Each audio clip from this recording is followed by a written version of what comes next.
భారతీయ ఛానల్కి స్వాగతం. జై శ్రీరామ్, హర హర మహాదేవ్.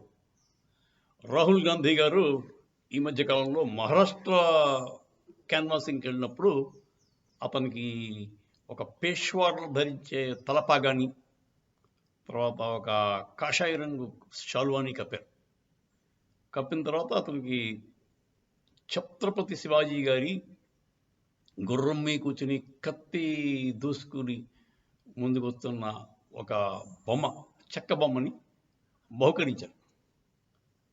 అప్పుడు జరిగిన విచిత్రం ఏంటంటే, ఈ రాహుల్ గాంధీ ఆ తలపాగా వెంటనే గబగబా తీసి పక్కన ఎవరికి వచ్చేసాడు. కప్పిన షాల్వాని తీసేశాడు, పక్కన ఉన్న వాళ్ళు ఎవరికి వచ్చేసాడు. మామూలుగా కప్పిన షాల్వాని సెక్యూరిటీ వాళ్ళు తీస్తారు, అలా కాకుండా ఇతనే తీసేసి ఇచ్చేసాడు, హ్యాండ్ ఓవర్ ఇచ్చాడు. తర్వాత ఛత్రపతి శివాజీ గారి బొమ్మని ముట్టుకోవడానికి నిరాకరించాడు. ముట్టుకోలేదు. ఆఖరికి వాళ్ళు ఎవరైతే ఇద్దాం అనుకున్నారో అతనికి ఇవ్వకుండానే పక్కన వచ్చి బయట పంపించారు. అంత దారుణమైన హేట్రెడ్ అండి కాంగ్రెస్ వాళ్ళకి. మన హిందువులన్నా, మన హిందూ రాజులన్నా, హిందుత్వాన్ని రక్షించడానికి ట్రై చేసిన రాజులన్నా వీళ్ళకి అసహ్యము. అక్బర్ ద గ్రేట్ అయ్యాడు, మహారాణా ప్రతాప్ సింగ్ ఏదో పనికిరాని వాడాడు. అక్బర్ ద గ్రేట్ ఏమిటంటాడు? ఎందుకు వల్ల గ్రేటాడు? మనందరినీ హింస పెట్టినందుకు కాబట్టి గ్రేట్. అక్బర్ అంత పనికిరాని నీచు నికృష్ట రాజు ఎవడో ఉన్నాడండి. వాడు ఎంతసేపు ఆడవాళ్ళు వెనకాల తిరిగేవాడు, ఉమనైజర్. అందులో హిందూ ఉమెన్ని ట్రాప్ చేయడంలో పెద్ద ప్రోగ్రామ్ పడింది. అంతా లవ్ జిహాద్ అక్కడే మొదలైంది. అలాంటి ఎదవని నానా 3 చెరువులు నీళ్లు తాగిపించిన చిన్న ప్రదేశపు రాజు రాణా ప్రతాప్ సింగ్. అతను ఇతను గొప్పవాడా, అతను గొప్పవాడా? అక్బర్ ద గ్రేట్ అయ్యాడు, రాణా ప్రతాప్ సింగ్ ఈ అనామకుడు అయ్యాడు. యుద్ధ కళలో, తర్వాత బలంలో రాణా ప్రతాప్ సింగ్ మించిన వాడు లేడు. 7 అడుగుల మనిషి, 200 కేజీలు పైగా అతను ఆయుధాలు ధరించేవాడు. ఆ గుర్రం ఎంత గొప్పదండి! రాణా ప్రతాప్ సింగ్ కంటే గొప్పది ఆయన గుర్రం, చేతక్. అలాంటివి చెప్పరు మనకి. మన హిస్టరీ అంతా మార్ఫుడ్ హిస్టరీ. కాంగ్రెస్ వాళ్ళు అప్పటి నుంచి మనని మార్చడానికి ట్రై చేశారు. సరే, ఇప్పుడు రాహుల్ గాంధీకి ఛత్రపతి శివాజీ మీద ఉన్న అసహనం పైకి చూపించాడు సభలో, నిండు సభలో. ఛత్రపతి శివాజీని అవమానపరిచినట్టే. ఇలా ఉంటేగా వీడికి మహారాష్ట్ర వాడు ఎవడండి ఓటేస్తాడు? వీడికి మహారాష్ట్రలో ఒక్క ఓటు పడుతుందండి. శివాజీని కాదన్నవాడికి మహారాష్ట్ర హిందువులు ఎవడు ఓటేయండి. సరే, ఎప్పటికైనా ఎలాగ గెలుస్తామనే ఆశ వాడికి లేదు మహారాష్ట్రలో. ఆల్రెడీ శివసేన షిండే వర్గం దూసుకెళ్తుంది, బీజేపీ వాళ్ళు కూడా ముందుకు బాగానే ఉన్నారు.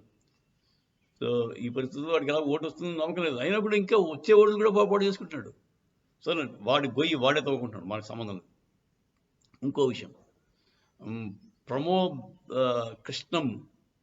ఆచార్య ప్రమోద్ కృష్ణం అని ఒక పెద్ద లీడర్ అండి, కాంగ్రెస్లో చాలా ఏళ్ళ బట్టి ఉన్నాడు. ఆయన్ని 6 ఏళ్ల పాటు సస్పెండ్ చేసింది కాంగ్రెస్ పార్టీ. ఎందుకంటే రామ జన్మభూమి గురించి అతను అది కరెక్ట్ కాదు, ఈ స్టాండ్ కాంగ్రెస్ కరెక్ట్ కాదు అన్నట్టుగా రామ జన్మభూమి టెంపుల్ ఇనాగ్రేషన్కి వెళ్ళడం మంచిది అని చెప్పాడు, మంచి అడ్వైజ్ ఇచ్చాడు. నేను కూడా మొదటి చెప్తాను, రామ జన్మభూమి ప్రాణ ప్రతిష్ఠ నాడు రాహుల్ గాంధీ, ప్రియాంక గాంధీ, సోనియా గాంధీ వెళ్తున్నారు. వీళ్ళిద్దరూ కానీ వెళ్ళి జై శ్రీరామ్ అని నినాదాలు చేసుకుంటూ వెళ్ళి ఉంటే మన ఇప్పుడు ఎలక్షన్ ఇంకోలాగా ఉండేదండి. కాంగ్రెస్ పార్టీకి దెబ్బగా ఓట్లు వచ్చాయి. ఎలక్షన్ అంటే ఒక 150 వస్తాయా, 200 వస్తాయా అన్నట్టుగా ఉండేది. బీజేపీ ఇప్పుడు 400, 450, 500 అన్నట్టు ఆడుతున్నారు. నాకైతే ఆశ్చర్యం లేదండి, ఆశ్చర్యం కలగదండి. 450, 500 దగ్గర వచ్చేసిన ఎన్డీఏ కూటమి ఆశ్చర్యపోవడానికి ఏమాత్రం లేదండి. అది కాంగ్రెస్ వాళ్ళు చేసిన స్వయంకృత అపరాధం. కాంగ్రెస్ చేసిన పనికి వాళ్ళకి ఈ రిజల్ట్ వస్తుంది. కాంగ్రెస్ వాళ్ళకి ఆ మాత్రం తెలియదండి. హిందువులకి రాముడు అంటే ఎంత ఇష్టం, వెర్రి విధాలుగా ఇన్నాళ్ళు ఇక్కడ పుట్టి పెరిగారు, వాళ్ళకి ఆ మాత్రం ఐడియా లేదా హిందువులంటే? అంటే వాళ్ళ చుట్టూ తిరిగిన హిందువులందరూ కూడా ఎంత ఎదవలో ఇప్పుడు మీకు అర్థం. కాంగ్రెస్ చుట్టూ వాళ్ళ వెనకాల తిరిగి సైకో ఫ్యాన్స్ కింద వాళ్ళు భజన చేసిన వాళ్ళందరూ కూడా భజన బ్యాచ్ ఎంత పనికిరాని వాళ్ళు మీకు ఇప్పుడు అర్థం. అందుకే మన చుట్టూ మంచి వాళ్ళు పెట్టుకుంటే మనకి అడ్వైస్ కరెక్ట్గా వస్తుందండి. మనం చుట్టూ పనికిరాని వాళ్ళని పెట్టుకుంటే నువ్వు పొగిడే వాళ్ళనే మనం పెట్టుకుని మనం క్రిటిసైజ్ చేసి కరెక్ట్గా మన గురించి చెప్పేవాళ్ళు ఎవరు పెట్టుకోకపోతే మన జీవితం నాశనం అయిపోతుంది. అదే పని చేస్తున్నాడు కాంగ్రెస్. సరే, ఇప్పుడు ప్రమోద్ కృష్ణం గారు ఏం చెప్పారంటే, రాహుల్ గాంధీ 2019లోనే ప్లాన్ వేసట, ఒక సుప్రీంకోర్టు వర్డిక్ట్ వచ్చింది కదా, దాన్ని ఎలాగా తిరగరాయాలి. రామ జన్మభూమికి ఫర్గా సుప్రీంకోర్టు వర్డిక్ట్ వచ్చింది, దాన్ని ఎలాగోలాగా మార్చి ఒక సూపర్ టీమ్ మీద పెట్టి మార్చి మళ్ళీ తిరగరాయిచ్చేస్తాను, ఆ వర్డిక్ట్ని తీయించేస్తానని అన్నట్ట. అంటే అంతకుముందు వాళ్ళు లాంచ్ చేసాడండి. షాబాను కేసులో ముస్లిం లేడీ పాపం ఆవిడ, షాబాను కేసులో ఆవిడకి ఫర్గా సుప్రీంకోర్టులో తీర్పిచ్చింది. ఇస్తే షైరాలా ముస్లిమ్స్ ఎక్కడ బాధపడిపోతాడని చెప్పి ఆ వర్డిక్ట్ని వాళ్ళు ఒక పార్లమెంట్లో బిల్ ద్వారా ఆపించారు. అలా చేద్దామని మనోడు ప్లాన్ అంట. ఇప్పుడు కూడా వస్తే ఉండే ఆ రామ జన్మభూమి కాంట్రవర్సీ తీసుకొస్తాడు రాహుల్ గాంధీ గారు, అంత పనికిరాని. కానీ లక్కీగా మన రాముడు అయోధ్యలో ఉన్నంతసేపు ఇలాంటి దుష్టశక్తులు ఎక్కడ దరిదాపుల్లో రావడం కష్టం. ఇంకొక 25-30 ఏళ్ళ దాకా బీజేపీకి తిరుగులేదని అనుకుంటున్నాను. అదండి రాహుల్ గాంధీ గారి హేట్రెడ్ ఫర్ హిందూస్ ఓపెన్గా కనబడుతుంది. మీరు అందరూ గమనించండి, తెలుసుకోండి. హిందువులంతా ఏకం అవ్వండి. మన కులాలు పక్కన పెట్టండి. మతం మాత్రం మనది హిందూ మతమే, కులాలు మాత్రం చాలా భయంకరమైనవి. దానివల్ల మనం డివైడ్ అవ్వకండి. మనందరం కూడా ఐకమత్యంగా ఉంటేనే మన దేశానికి రక్ష, అంటే మానవత్వానికి రక్ష, ప్రపంచానికే రక్ష. హిందువులు ఇండియాలో ఉన్నంతసేపు ప్రపంచం కూడా సేఫ్ అండి. ఎందుకంటే మనలా ఆలోచించేవాళ్ళు చాలా తక్కువ.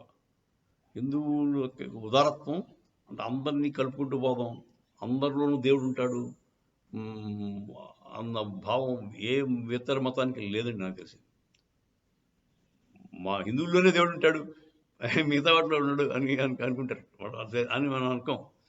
ఇప్పుడు సాయిబులు హిందువులే మనుషులు, వాళ్ళ సాయిబులే మనుషులు, మిగతా వాళ్ళందరూ కాఫీలు చంపేయచ్చు, గొర్రెలు చంపినట్టు. మనం గొర్రెలో దేవుడు ఉంటాడంటాం. మనం గొర్రె, ఈగ, దోమ అన్నింటిలో దేవుడు ఉంటాడు. మా నాన్న పాడేవాడు, ఈగ బ్రహ్మము, దోమ బ్రహ్మము, పిల్లి బ్రహ్మము, కుక్క బ్రహ్మము, నీవు బ్రహ్మము, నేను బ్రహ్మము, అన్నీ బ్రహ్మము, అంతా బ్రహ్మము రా అన్నాడు.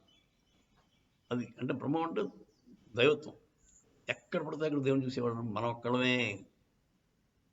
సో ఇంత బ్రాడ్బ్యాండెడ్ రిలీజియన్కి ప్రొటెక్ట్ చేయాల్సిన అవసరం ఎంతైనా ఉంది. మనం కులాల వారీగా డివైడ్ అవ్వకుండా కలిసిమెలిసి కరెక్ట్గా ఉంటే మనకు తిరుగు లేదు.